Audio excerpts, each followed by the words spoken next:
Magandang araw po sa atin mga ka-farmers. Andito naman po ang inyong gurong magsasaka upang maghatid sa inyo ng update sa ating rooftop. Ngayon ay itutuloy natin ang ating nasimulang DIY Dutch Bucket o yung panibago nating taniman ng pipino. Natapos na po natin ang unang episode, which is yung pagpupunla at pagbubutas ng ating plastic container.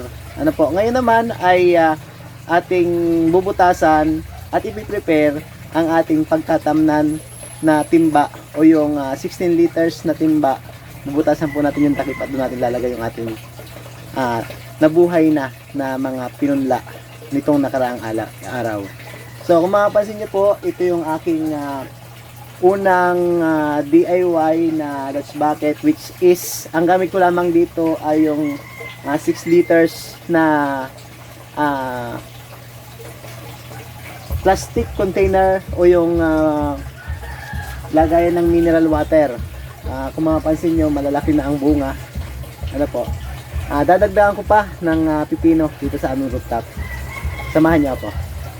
Ito na guys yung ating mga tinanim na pipino nung nakalipas nating vlog nung episode number 1. Ready for transplant na siya sa ating gagawing na container o paglalagyan, yung ating 16 liters na timba. Medyo mahaba na ang kanyang ugat, kaya kinakailangan na nating ilipat. Bali 20 pieces na pipino ito. Yan. Meron akong pasubra na pinunla para kung sakali na merong pangit ay aking ipalit. Pero kita naman natin, maganda naman lahat. Ito na po yung ating timbang gagamitin sa pagtatanim ng ating pipino. Ang takip nito ay ating bubutasan. Gamit yung ating barena at yung talim na ginagamit natin sa pagbubutas ng ating mga pipe. Kailangan lang sakto ang ating butas sa plastic container na ating pinagtaniman ng ating pipino. So, kailangan natin syempre gumamit tayo ng guide o pananda. Guguhitan o bibilugan muna natin ito. Tanda, gamit syempre ang pentel pen.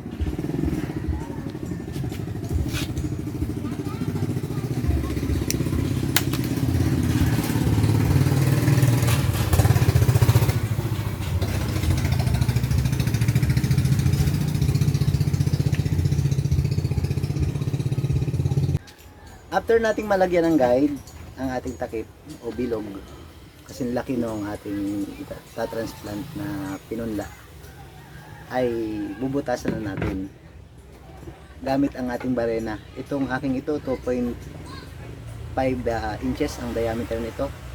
Medyo maliit dito, so gagawa na lamang natin ng paraan. So panoorin niyo ako paano ko bubutasan ito.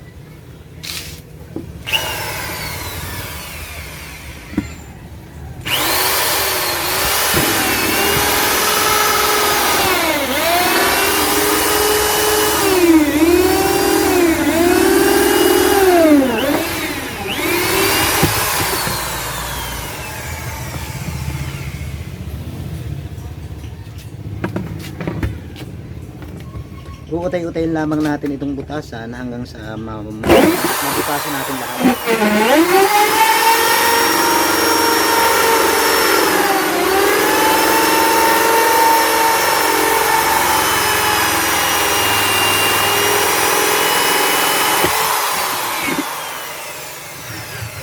Alalakihin natin guys ang butas.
Guys,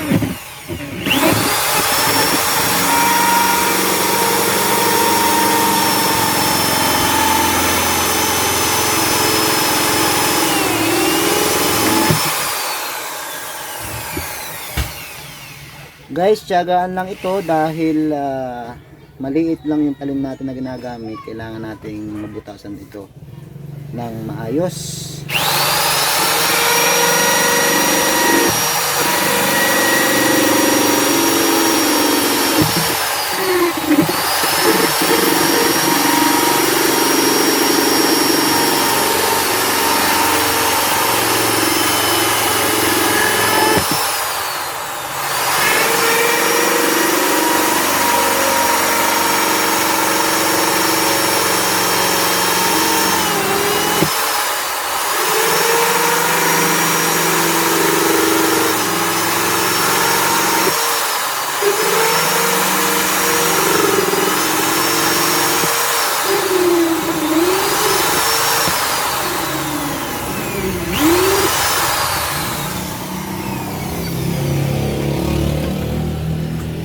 Guys, na po yung ating ginawang butas sa ating takip. Ngayon, subukan nating ilipat yung ating pipino.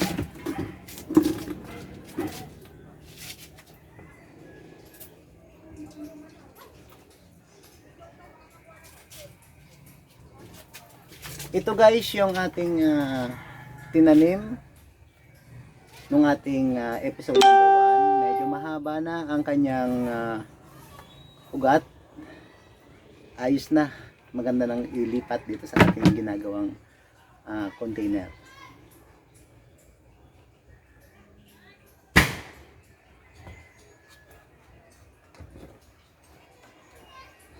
Ito guys.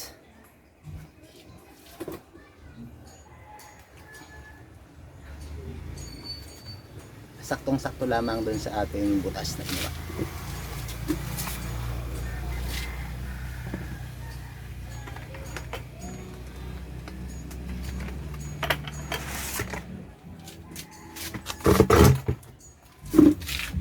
So ganito ang ating gagawin. Lahat yung 20 container natin o timba ay bubutasan natin para ma-transplant natin ang ating pipino.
Yan guys, matapos po nating lagyan ng butas ang ating timba, yung ating container, at matapos nating mailipat yung ating pino, ay atin ang lalagyan ng nutrition solution. Ang gamit ko ngayong nutrition solution ay Master Blend sa ating cucumber o sa ating pipino. So medyo ginabi na tayo ngayon sapagkat sa 20 na pirasong timba yung ating nilagyan. Nag-start tayo kanina ay alas 4 na ng hapon, so medyo madilim na sa panahon ngayon.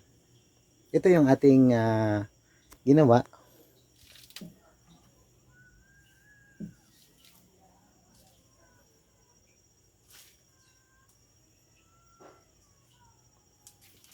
At yung iba ay naandun sa kabilang dulo.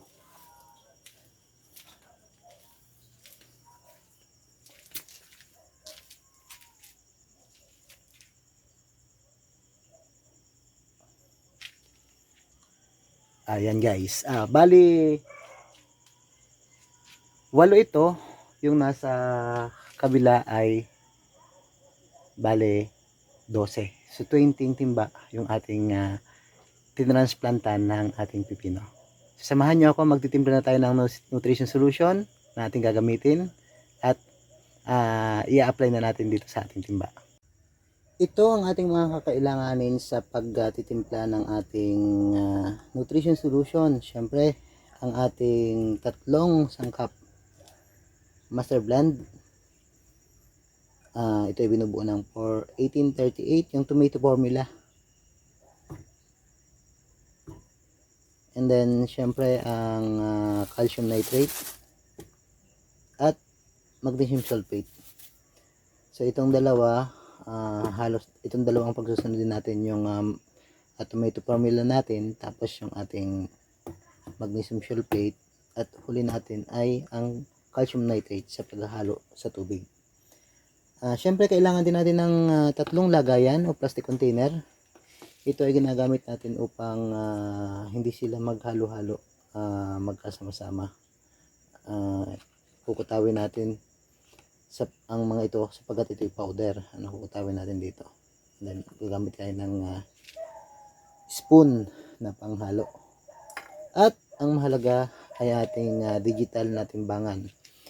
Ang digital na timbangan ay ginagamit natin para ma-measure natin ang grams ng bawat nutrition solution natin gagamitin. So, yun po ang ating mga ilan sa mga kailangan gamitin sa pagtitimpla ng ating master blend. Sa pagtitimpla ng master blend, kinakailangan natin gumamit ng application. At ang ginagamit nating application dito ay yung Master Blend Nutri Calculation o Nutrical. Ito guys, itong app na ito. Click lang natin. Makikita natin Master Blend 41838. Ito sa taas. Yan. Ito ang ating gagamitin sapagkat tomato formula ang ating ginagamit. 41838. Yan. And then, i-click natin ito, yung lettuce 150 ppm, and papalitan natin yan ng cucumber sapagkat pipino ang ating itatanim. Dito naman, hindi ko nababaguhin dito sa 1 easy equals to 1 TDS 500 ang ating i-click. Ang ating pagkukutawan ng tubig, unang sample na ating gagawin ay 50 liters lang muna. Meron tayong 50 liters na tumbler na paglalagyan. So, click natin ay 50. Yun, makikita natin na ang needed nating master blend o yung tomato formula ay 43.50 grams. Epsom salt ay 20 grams at ang calcium nitrate ay 54 grams. So, ibig sabihin, bagamat tomato formula ito ay pwede natin gamitin at ito talaga ang ginagamit ng lahat o ng karamihan sa pagpapabunga, lalo tigit ang pipino. Subukan na po natin gamitin. Yan. Magtitimbang tayo. Bago ang lahat, bago natin timbangin, kinakailangan nating timbangin muna ang dalagyan. Ayan. Kung mapansin ninyo, meron na siyang 7 grams. Ating isi-zero. Yan, dapat masiro natin yung container. Kinakailangan nating balik sa zero o re-zero ang ating timbangan bago natin lagyan ng master blend. Ang kailangan nating master blend ay 43.50 grams. Yung ating tomato formula, lagyan natin.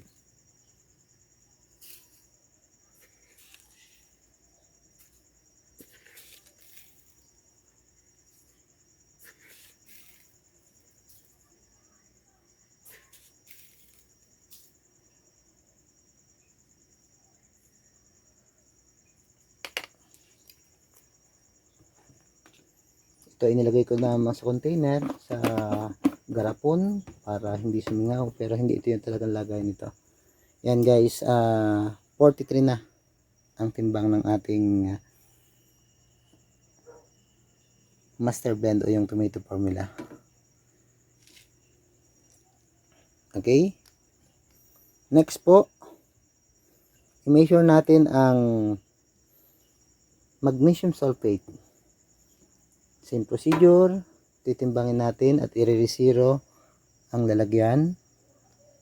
Kailangan naka-zero o naka-zero para hindi mapaad ang ating container na pinagtitimbangan. Ito naman kasunod, magnesium sulfate. Ang magnesium sulfate naman ay 20 grams.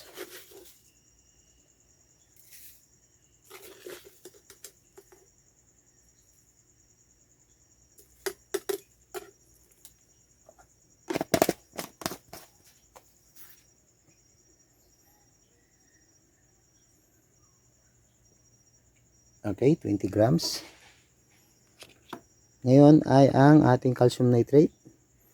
Same process. Titimbangin natin at kailangan ma-zero ang ating container. Yan, zero na. Titimbang na tayo ng calcium nitrate.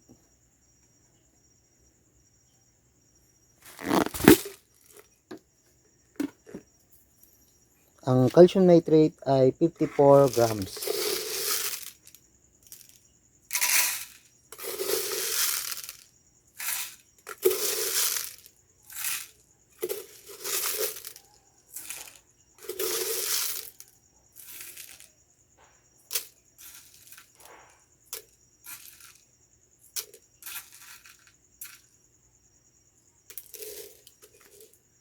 Yan guys, 54 grams.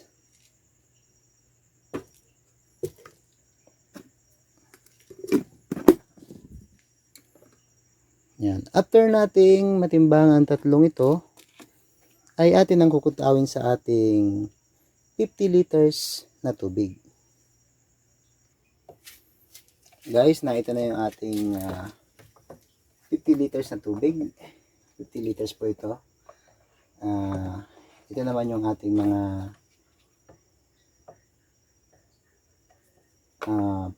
master blend. Katulad ng banggit ko, uunahin nating tunawin ang tomato formula.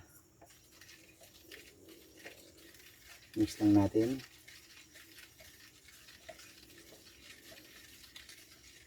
Doon sa ating unang video, ilalagay ko din sa description link, meron tayong paraan ng pagtitimpla ng ating nutrition solution sa lettuce naman.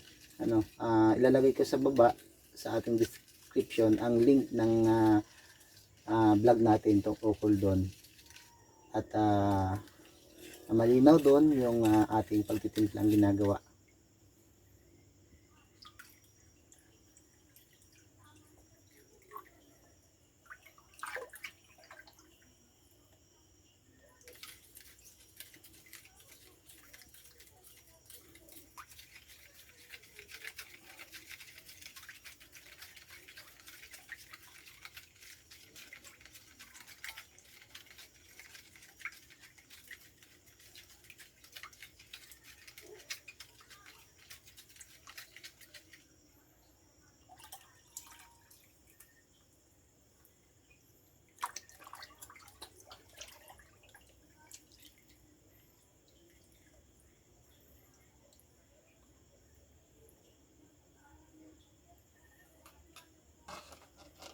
Okay guys, after ng tomato formula, ito namang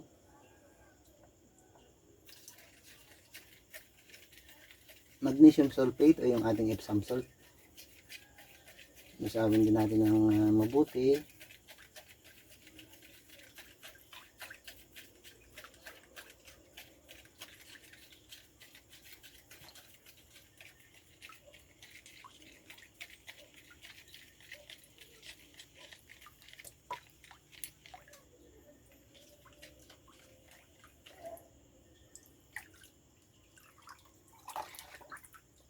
Yan, laging magkasunod yung tomato formula at yung ating Epsom salt. At last one ay yung ating calcium nitrate.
Okay na guys,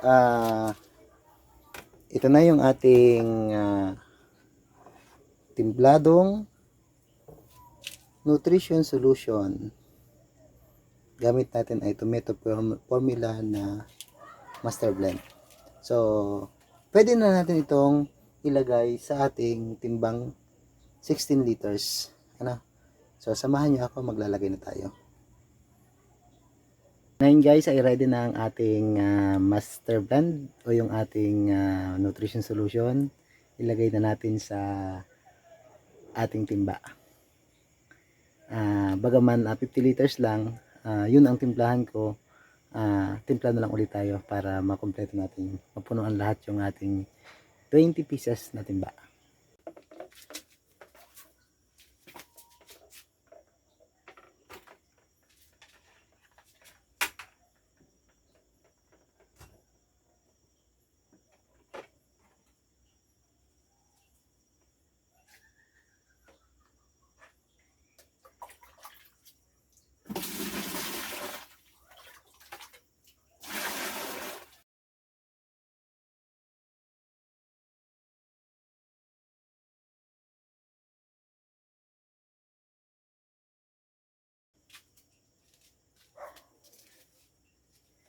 Okay guys, lalagyan natin ng tig 15 liters bawat isang timba. Sapagkat ang laki nitong timbang ito ay kasya ang 16 liters para meron naman siyang allowance.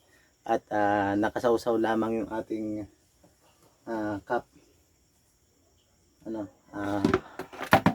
At least hanggang dito. Ang ating ang sausaw ng ating cup ay may allowance tayong at least isang litro ng tubig na ma-minus natin sa 16 liters. So 15 liters lang ating ilalagay.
Guys, maraming salamat sa ating panonood at pagsubaybay sa ating episode number 2 ng ating DIY Dutch Bucket own version edition ng pagtatanim ng pipino sa ating plastic container o sa timba na 16 liters.